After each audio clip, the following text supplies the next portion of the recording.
few months before the Hamas war began, I interviewed the Israeli Prime Minister on an official visit to London. Before his audience with me, Benjamin Netanyahu met the British Prime Minister at number 10 Downing Street and held talks with the Home Secretary on Iran's nuclear threat. If Netanyahu made that same journey tomorrow morning, he would likely be arrested. Staggering but true. The International Criminal Court has issued arrest warrants for Netanyahu himself, the sacked Defence Minister Yoav Gallant, and the Hamas commander Mohammed Deif, who may well be dead.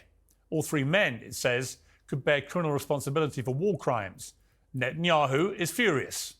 Israel will not recognize the validity of this decision. The decision to issue an arrest warrant against me, the democratically elected Prime Minister of the State of Israel, and our former Defense Minister, was made by a rogue prosecutor who's trying to extricate himself from sexual harassment charges, and by biased judges who are motivated by anti-Semitic sentiments against the one and only Jewish state. The truth is simple. No war is more just than the war that Israel has been waging in Gaza after Hamas attacked us unprovoked.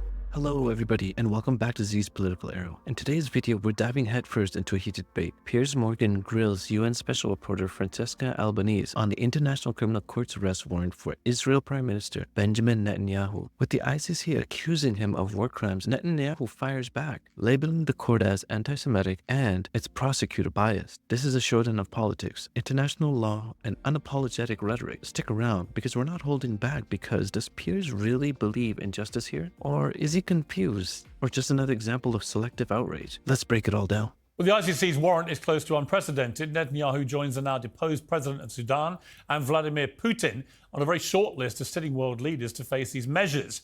US President Joe Biden called it outrageous and said there is no equivalence between Israel and Hamas. Israel's supporters are enraged by what they see as a political attempt to intervene in an ongoing conflict. But on the other hand, what if the court is right? The ICC says it has reasonable grounds to believe that Netanyahu and Gallant used starvation as a method of warfare by choking off aid and targeting civilians in Gaza. If a world leader is guilty of that, ally or not, shouldn't we use the full weight of international law to make it stop?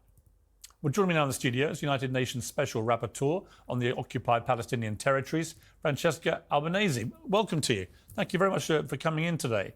First of all, your reaction to the ICC's statement that they now believe that Netanyahu and Gallant are potentially guilty of war crimes?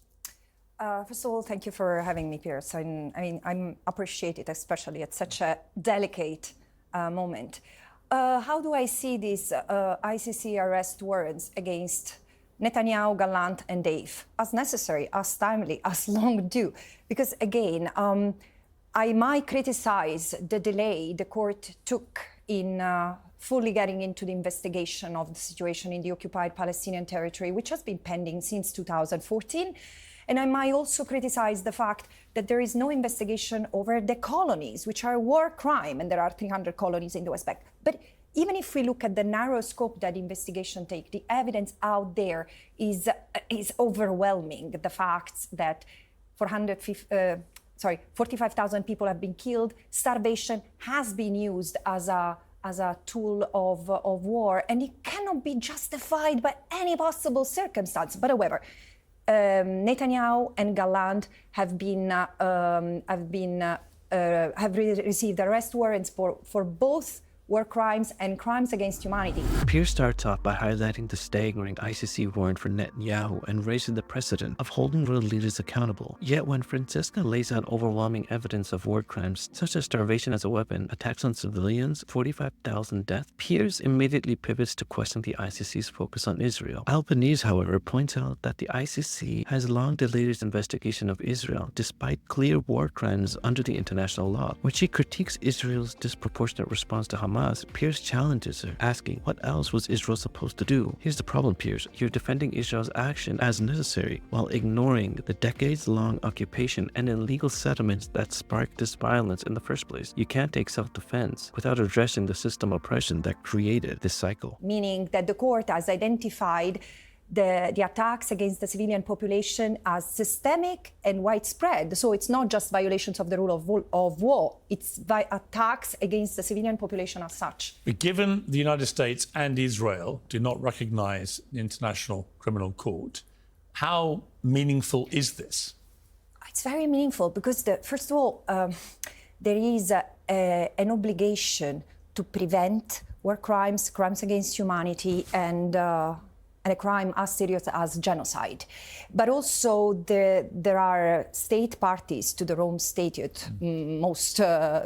All Western countries except, the United States, and the rest of the global South. So this is going to be binding on so many states, and which means that, first of all, the obligation is on Israeli authorities, even if they are not parties to the Rome Statute. It would be good for the Israeli authorities to hand over Netanyahu and Gallant to the ICC. But that's unlikely to happen.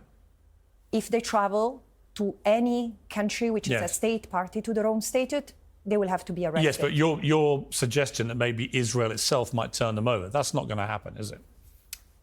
Look, if they had nothing to fear, they would stand justice. They would just defend themselves in front of the International Criminal Court, which is the highest judicial organ when it comes to international crimes. What they have to fear, if they did nothing wrong, well, the court will assess them. You said that the UN should consider suspending Israel as a member state during its continuing, as you put it, genocide against the Palestinians, saying that no other country has defied so many UN resolutions for so long. What is the mood at the UN? Is there any likelihood that that could happen? Well, the likelihood depends on a number of factors, including the political will, because international law is as strong and as effective as the political will of member states to enforce it. But again, the question is, while no member state is completely, in full compliance with international law, no other state as Israel has violated international law and violated the inviolability of the UN as Israel, which has accused every organ and entity of the United Nations, like the Secretary General, the ICC, the General Assembly, the Human Rights Council, members of the Security Council, UN organizations, of being anti-Semitic, to support terrorism and other insults. And it also, Israel this year alone has killed 240 UN staff members. It has fired UN peacekeepers. It has destroyed 70% of UN premises, including clinics, including schools in Gaza alone. This is unprecedented, and it shouldn't be condoned because it might be seen as a precedent for other catastrophic situations. So this is why it's about time to draw a red line. Francesca hits the nail on the head here. If Netanyahu and Gallant believe the ICC is wrong, why not show up and prove it? Running from accountability doesn't scream innocence. As Francesca critiques Israel's genocidal rhetoric, Piers grudgingly admits that some Israeli leaders' language is border on genocidal, but he refuses to link the rhetoric to ICC's charges, instead defending Israel's right to defend itself. Here's where Piers stumbles. He admits to Israel's excessive violence, but fails to connect it to the larger pattern of war crimes. It's as if he's afraid to call out a spade a spade. Justice doesn't stop at political convenience, Piers. You, on December the 28th, 2023, tweeted, what Israel is doing to the Palestinians, especially in Gaza, is, quote, the monstrosity of our century. But 2 months before that, October the 7th, on the day of the terror attack by Hamas, you tweeted, today's violence must be put in context. Almost 6 decades of hostile military rule over an entire civilian population, incomprehensibly ignored by too many official statements and media outlets, are in themselves an aggression and the recipe for more insecurity for all. People took that to be almost a justification for what Hamas did that day. Yeah, they were wrong. They were wrong, and they were very simplistic, because there is nothing about justifying crimes. I've said it, and I've been adamant. Civilians must be protected under all circumstances. Doesn't matter their nationality or their ethnicity, what they've done before, if they've been soldiers or combatants. Civilians must be protected from attacks, injury, killing, taking hostages, kidnapping. So I've condemned Hamas attacks to the extent... Was it a terrorist attack? Spreading terror is a method in situation of armed conflict. So, we could qualify it as terrorism. The discomfort I have in using the terrorism framework is that it doesn't exist in international law. There is no definition of what constitutes terrorism under international law that is agreed among member states. So this is why I am uncomfortable. Other than that, yes, let's call it terrorism. But the fact that we qualify this as terrorism doesn't justify what Israel has done as of October the 9th. You see what I mean? So, well, okay, on that point, so this is where I would question you. You say October the 9th, so you think it was wrong that 2 days after this, Israel launched an attack back at the people who perpetrated an appalling terrorist attack, which killed 1,200 people. It wounded nearly 7,000 more, one of the worst terror attacks of modern times. What else was Israel supposed to do on October the 9th? Sit there and wait for another attack? Okay, can I unpack it? But you give me a couple of minutes because it's quite a sensitive point, but I appreciate the question.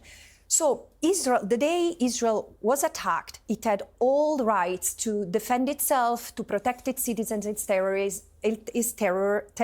and therefore to repel the attack with all necessary and proportional measures, which means using force, including lethal force, arresting, detaining all persons involved and found on its territory, which happened between the 7th, 8th, and the 9th of October. Some, including in Israeli sources, accused Israel of having used excessive use of force, but this is beyond the point. The point is that Israel didn't have the right to wage a war against the Palestinians in Gaza. It didn't, Piers. It didn't? Well, hang on. No, again, I would question that. Israel absolutely had a right to go after the terrorists who committed this, surely. I mean, if you have a 3,000 terrorists pouring over your border, murdering in a most brutal manner women, children, innocent civilians, all the things you've said that they've been doing to Palestinians, and we'll come to that. But I'm just interested about your mindset in the aftermath of October the 7th. Absolutely, Israel had a right to go after Hamas, surely. Piers, I would be very careful. It doesn't stop at the borders, does it? Piers, I would be very careful because mutatis mutandis, this eye for an eye logic would justify what has happened on October 7.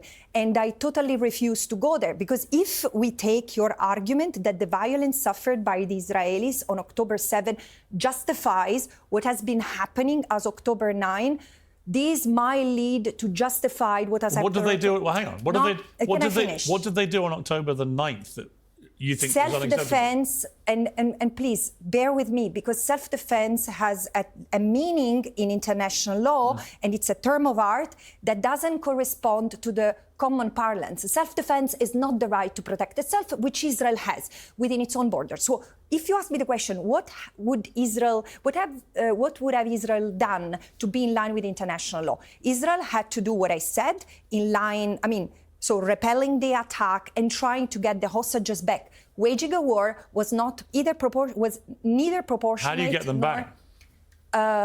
Negotiating. With Hamas? Excuse me, what Israel has been doing is to trying to get the hostages back, both through negotiation and killing civilians. How let me turn the question back to you. If you didn't actually go... 45,000 people killed later. 155 people either killed, maimed, or 2 million people starving and traumatized. How has this liberated the hostages? Do we realize how dehumanizing this is? That's a different point, and I don't disagree with you. And I also think the proportionate response of Israel has gone way beyond what I think is acceptable, just to be clear. But we're going to come to that, because that's now that's many months later, over a year later. I'm just curious about your mindset about what you think they had a right to do, because the International Criminal Court hasn't come after Netanyahu and Gallant for attacking Hamas in Gaza. They've gone after them, but they haven't said that that was wrong. They haven't said that actually attacking Hamas in Gaza was a crime. They've said that the crime is starvation and other issues surrounding this. In other words, what Israel would call the collateral damage. I don't agree it's collateral damage. I think it's moved into something far worse. But just to be clear, if the ICC thought they didn't have a right to do it, why have they not charged them with that crime, as you see it? And this goes back to the question I raised at the very beginning, when you asked me what was my reaction to these arrest warrants, I've criticized since the beginning the narrow focus that the prosecutor chose. The court has simply responded on the basis of the arrest warrants demanded by the prosecutor. So the prosecutor, for example, chose the extermination only in connection with starvation. And I don't agree with you with the fact that the ICC has only chosen to focus on, given war crimes like starvation, and also there is the crime against humanity of murder and the crimes against humanity of persecution. Yes, but what they haven't done. They have. But Just a second. Let me say this, please. Okay. The court has also said, and this is incredible, has said that Israel is creating the conditions of life that might lead to the concept of destruction of the people, which is calculated to bring about destruction of the people. This is the language that already resonates with genocide. I hear you. And they're very serious allegations. I completely agree with you.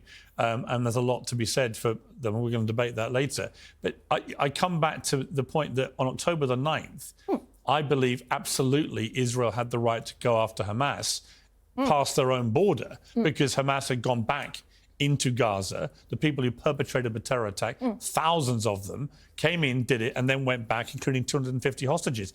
Absolutely, Israel had the right to do that. And the ICC hasn't said they didn't have the right to do that. So it's interesting to me that you're on the UN. The ICC doesn't judge this. But you seem to think, I mean, look, I wouldn't accuse you of being naive. However, the idea that they could have brought Hamas to the negotiating table over the hostages without going after them in a very aggressive manner in the way that they did in the first few months.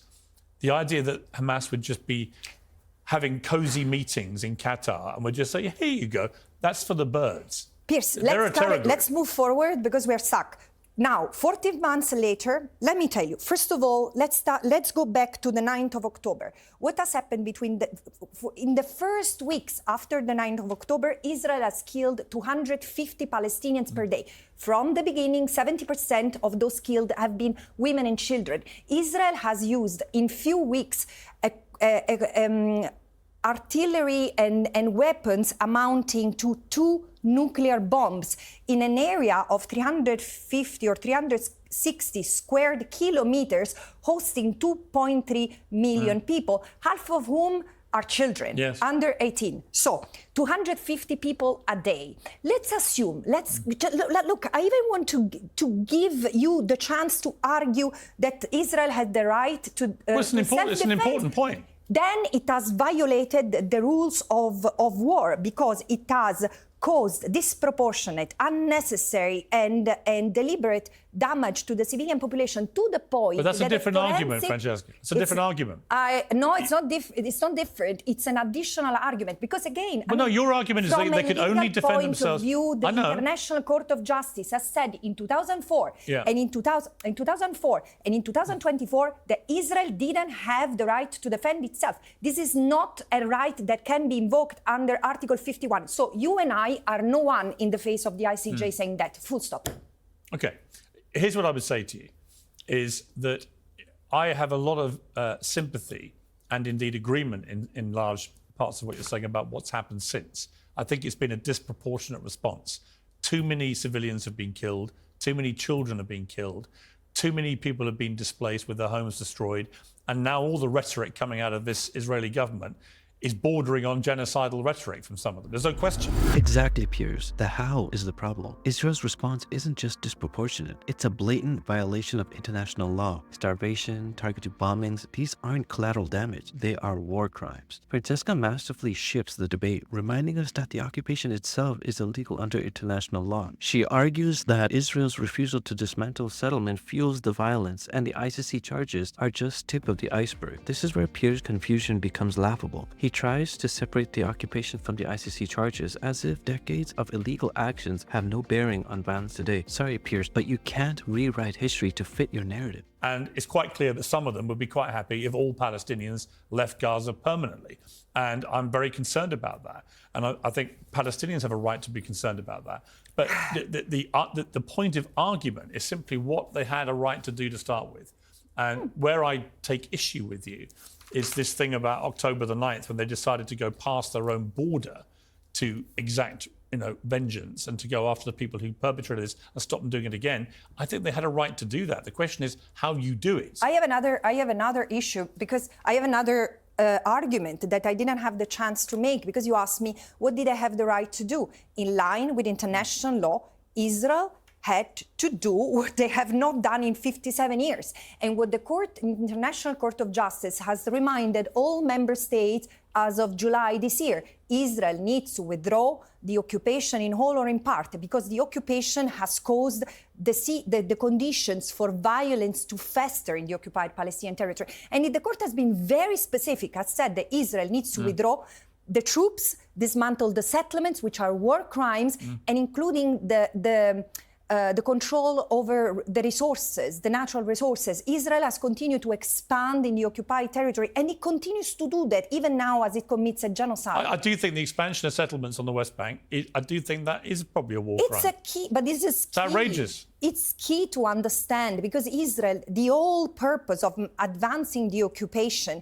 is to continue to take Palestinian land. So my question to you is, what do Palestinians have to do? Because they have tried armed resistance, they have renounced armed resistance, they have gone to the International Court of Justice, to the ICC, they have tried the plaidoyer, the advocacy with all member states, and member states have continued to kick the can in the air. Because during the peace process, Piers, Israel has tripled the number of colonies tripled the number of settlers. So again, it has been such a farce, such a pantomime. Let me ask you about something else. On October the 11th last year, you said on X, Hamas's crimes, including rape, have not been confirmed. And you said that divulging information about the perpetration of rape by Hamas risks to escalate tensions and endanger lives in a volatile context. Now, a report from the UN in March of this year said there are reasonable grounds to believe that conflict-related sexual violence, including rape and gang rape, occurred across multiple locations of Israel and the Gaza periphery during the attacks on 7th of October. Do you now accept that they happened? I prefer to rely on the report on the two reports issued this year by the Commission of Inquiry, because unlike the Patel's report, the Special Representative of the Secretary General went to Israel, didn't interview any victims, made very controversial statements. I respect her, but at the same time, I respect the findings of a fact-finding body whose job is to collect evidence. While I do not have any element, because I have not investigated allegations of rape, I have no elements to say rape didn't occur. So if rape occurred, it should have been investigated, prosecuted, and the responsible people should be held to justice. But the UN says it did happen. No, the point is, no, you work at the UN. Said, no, the UN, the UN is there are political appointees and then human rights appointees. And the Commission of Inquiry concluded that in June, that there was no evidence to support the claims of gang rape. But let's assume, I don't want to say anything that I've not investigated, so let's assume that rape occurred. So does it justify what Israel has done? The reason why I'm curious why as a woman who works at the United Nations, why you would even want to have a spectre of doubt about it. I've read so many Because of the beheaded babies, because of the claim of beheaded babies. How many journalists, sorry, Piers, including yourself, have amplified this news and used this argument of the beheaded babies? What do you think I said? Well, you have What do you think I said? You have asked people, do you condemn Hamas? And you have mentioned the beheaded babies. What do you think I said? What do you mean what I think you said? Quote back to me what you think I said about babies. Beheaded babies? Yeah.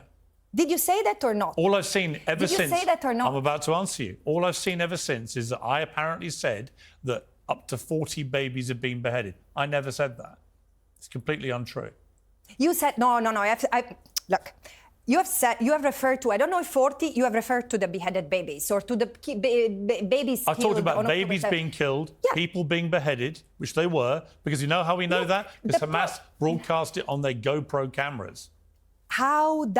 Look, I'm not going to justify or to condone any crimes that were committed on October 7.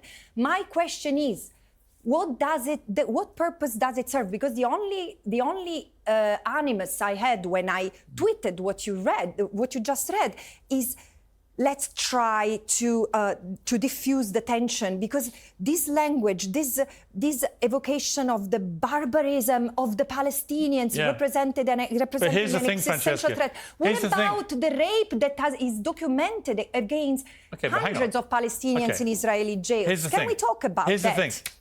Because we have evidence of this. Fine. Here's what I would say to you. I actually resent anybody who tries to downplay or mitigate the barbarism of what Hamas did that day, because it was utterly barbaric. It was medieval in its barbarism. And the reason we know that, beyond any doubt, is they were proudly broadcasting it to the world. I don't know if you've seen the film that's been made. I have. It's utterly, I'm disgusted. It's utterly horrific. The thing is that I find utterly horrific any crime against any civilian body or collective. I do not distinguish people because of the color of the skin, because of their ethnicity, religion. This doesn't matter to me. For me, the life of civilians is sacred. And this is why I'm so horrified by years and years I've spent documenting and reporting on the violations of Palestinians. And I'm someone who has produced scholarship on Palestinian forced displacement. So 76 years and even more since British colonialism in Palestine. For 100 years, these people have been tormented. So two wrongs don't make a right. This is the only thing I can say. You were accused by Hillel Nura, who was the ex-director of UN Watch. Who? Hillel Nura, who was the executive director of UN Watch. Sorry, not ex, but executive director of UN Watch. Mm-hmm. Do you know Hillel Nura? I know UN Watch. I think I know. Whoever it was, who's the executive director of UN Watch, called you out on X for what they said were anti-Semitic remarks. Said that, directly accused you of being anti-Semitic. You've heard that before. What do you say to people who think you're anti-Semitic? Well, I think that the point is that there are two different things. One of the issues that is often used to argue this is that 10 years ago, I used the term Jewish lobby. Now, well, let me read exactly what you said, yes. just to remind people who haven't seen it. You said America and Europe, one of them, America, subjugated by the Jewish lobby, and the other by the sense of guilt about the Holocaust, remain on the sidelines. Previously, you dismissed Israel's security concerns as paranoia. You talked of Israel greed, compared Israel's actions to that of the Nazis, and it says legitimized terrorist actions by Hamas. Well, you've made it clear that you condemn those. But on the language that you were using about Jewish lobby and comparing Israel's actions to that of the Nazis, do you understand why... You are not quoting me. Jewish lobby is something I've said, and I will explain. Then you are quoting someone else. And I'm responsible for what I say, not what other people, whomever they are, do with the words I've said. You've never compared Israel's actions to the Nazis? I've never done this comparison. Absolutely not. It's a bit of an unsophisticated reductionism. But let me go to Jewish lobby. Because this is the thing is that it's often used in Israeli media and in Israel, and I've lived for 3 years in Palestine, so we had just moved to the US. So what I had in mind is, in fact, pro-Israel groups having a strong influence on, and again, I mean, AIPAC brags about the influence they have in the American political landscape. And I was absolutely wrong in using the term Jewish lobby. But when I learned about that and now understand how people, especially Jewish people, feel offended by that, I realized it. I distanced myself from those infelicitous words, and I've not used it anymore. So actually, this was an opportunity for me to educate myself, to understand better the kind of language that should be used, and I moved on. By the way, it happened 10 years ago, not during my mandate as a special Yes, no, I understand that. What do you feel about President Trump getting re-elected in America? Because many people think that's going to be bad for Palestinians, that he's going to side with Netanyahu, let him do what he wants. Look, what is not bad coming from the American political establishment for Palestine? We just come out of 14 months of democratic leadership, literally providing more never before there has been such a military, economic, financial, political support for Israel as of the past 14 months. And this is the Democratic Party. And it is as bad as it has ever been for the Palestinians. So like many others, I brace for more, but I also hope, and I see that there is this brewing movement, conscientization that starts, including among young Jewish people, which is critical, to question the support to Israel. Again, I understand, as a European, Piers, I understand why Jewish people has this deep attachment to the state of Israel. And this shouldn't be questioned. What I question is third state responsibility. So how member states act vis-a-vis a state that is committing genocide, that it has maintained for 57 years an unlawful occupation, and it commits apartheid.